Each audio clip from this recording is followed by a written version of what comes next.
बिस्मिल्लाहिर्रहमानिर्रहीम। शुरू अल्लाह के नाम से जो बड़ा मेहरबान नहायत रहम करने वाला है। अस्सलाम वालेकुम, वेलकम टू माय किचन। आजकल जैसा कि मौसम चेंज हो रहा है और इस बदलते हुए मौसम में हर किसी का गला ख़राब है, खांसी है, बुखार है, तो आज की वीडियो में मैं इन्हीं मसाइल का हल लेकर आई हूँ और आज आपको मैं ऐसा एक मैजिकल कहवा बनाना सिखाऊंगी जिससे चाहे आपको नज़ला हो, ज़ुकाम हो, खांसी हो या फिर बुखार, हर चीज़ से आपको छुटकारा मिल जाएगा। तो चलिए फटाफट से इस मैजिकल कहवे को बनाना स्टार्ट करते हैं। लेकिन उससे पहले अगर आप मेरे चैनल पर नए हैं तो काइंडली इसको सब्सक्राइब कर दें और साथ ही बेल आइकन को भी प्रेस कर दें ताकि मेरी हर नई आने वाली वीडियो की नोटिफिकेशन सबसे पहले आप तक पहुँचे। तो बहुत ही ज़बरदस्त सा कहवा बनाने के लिए हमने सबसे पहले यहाँ पर ले लिया एक पैन और इसके अंदर मैं ऐड कर दूंगी 4 कप पानी। तो पानी मैंने इसमें ऐड कर दिया पैन में। अब इसके अंदर कुछ और भी चीज़ें हम ऐड करेंगे, जिसमें 2 इंच का मैंने अदरक का टुकड़ा ले लिया है। ये देखिए 2 हिस्सों में मैंने इनको कर दिया है और साथ ही इसमें 4 लौंग डालूंगी मैं। 6-7 दाने मैंने काली मिर्चों के ले लिए थे और एक बड़ा टुकड़ा मैंने दालचीनी का लिया था जिसको मैंने छोटे टुकड़ों में कर लिया है। अब ये सारी चीज़ें जो है मैं पानी में शामिल कर दूंगी और इस पानी को मैं तेज़ आंच में पकने के लिए छोड़ूंगी। जब इसमें बॉयल आ जाएगा तो फिर हम आंच को लो कर देंगे। तो ये लीजिए पानी में बॉयल आना शुरू हो गया। अब फ्लेम को मैं कर दूंगी लो और लो फ्लेम में हम इसको तब तक पकाएंगे जब तक ये जो 4 कप हमने इसमें पानी डाला था ना, ये 2 कप ना रह जाए। यानी अच्छे तरीके से हमने इसमें जो भी चीज़ें डाली हैं ना, वो उनका हमें इसमें असर निकालना है। तो इसलिए हमने इनको इतना पकाना है कि 4 कप पानी जो है वो 2 कप रह जाए। तो चलिए अब इसको हम पकने के लिए छोड़ते हैं। हमने इसके अंदर जितनी भी सारी चीज़ें ऐड की हैं ना, वो सब की सब बहुत फ़ायदेमंद है हमारे बुखार के लिए, नज़ले, ज़ुकाम, खांसी, हर चीज़ के लिए।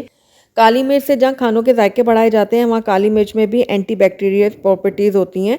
इसमें विटामिन सी जो है वो काफ़ी मिकदार में होता है। काली मिर्चों के इस्तेमाल से हम सर्दी से काफ़ी हद तक बचे रहते हैं। इसके अलावा लौंग भी इसमें हमने इस्तेमाल किया। लौंग में भी बहुत ज़्यादा ख़ासियत होती है। इसमें protein, carbohydrates, iron, sodium, acid, बहुत सारी चीज़ें होती हैं।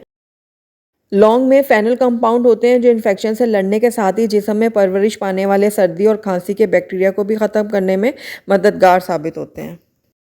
सर्दियों में अगर आप रोज़ाना अदरक का इस्तेमाल करते हैं तो ये आपको सर्दी, खांसी, ज़ुकाम और गले की दर्द जैसी आम बीमारियों से राहत दिलाता है। साथ ही अदरक में भी एंटी बैक्टीरियल प्रॉपर्टीज़ होती हैं जो इन्फेक्शन से लड़ने में मदद देती हैं। दालचीनी हमारे गले की सोजिश को कम करती है और साथ ही दालचीनी के इस्तेमाल से पुरानी खांसी का भी खात्मा हो जाता है। तो देखिए हमारा जो कहवा है बिल्कुल रेडी हो गया है। 4 कप हमने डाला था, ये 2 कप रह गया है। फ्लेम को मैंने बंद कर दिया है। इसको अब हम सर्विंग कप्स में निकाल लेते हैं। तो यहाँ पर मैंने एक कप ले लिया और इसके अंदर मैं 1 चाय का चम्मच शहद ऐड कर रही हूँ। अगर आप सादा पी सकते हैं तो आप बेशक सादा पी लीजिएगा, लेकिन कुछ लोग होते हैं कि वो सादा नहीं पी सकते, तो उनके लिए मैं यहाँ पर शहद ऐड कर रही हूँ और शहद के साथ साथ आप ब्राउन शुगर का भी इस्तेमाल कर सकते हैं। तो बस जो कहवा मैंने बनाया था ना, वो मैं इस कप में छान लूँगी। तो ये देखिए कहवा छान लिया। अब शहद को मैं थोड़ा सा मिक्स कर लेती हूँ कहवे के साथ और ये लीजिए बहुत ही ज़बरदस्त सा मैजिकल कहवा हमारा जो है वो बन के रेडी हो गया है। आपको जब भी कभी खांसी, नज़ला, ज़ुकाम या फिर बुखार हो तो आप इस कहवे का इस्तेमाल ज़रूर कीजिएगा और मुझे कमेंट बॉक्स में बताइएगा कि आपको इससे फाका हुआ कि नहीं। तो अगर आपको मेरी वीडियो पसंद आई है तो इसको लाइक करें, अपने दोस्तों के साथ शेयर करें और अगर पहली दफ़ा मेरे चैनल पर आएँ तो काइंडली इसको सब्सक्राइब भी कर लें और साथ ही बेल आइकन को भी प्रेस कर दें ताकि मेरी हर नई आने वाली वीडियो की नोटिफिकेशन सबसे पहले आप तक पहुँचे। Thank you for watching. अल्लाह हाफिज़।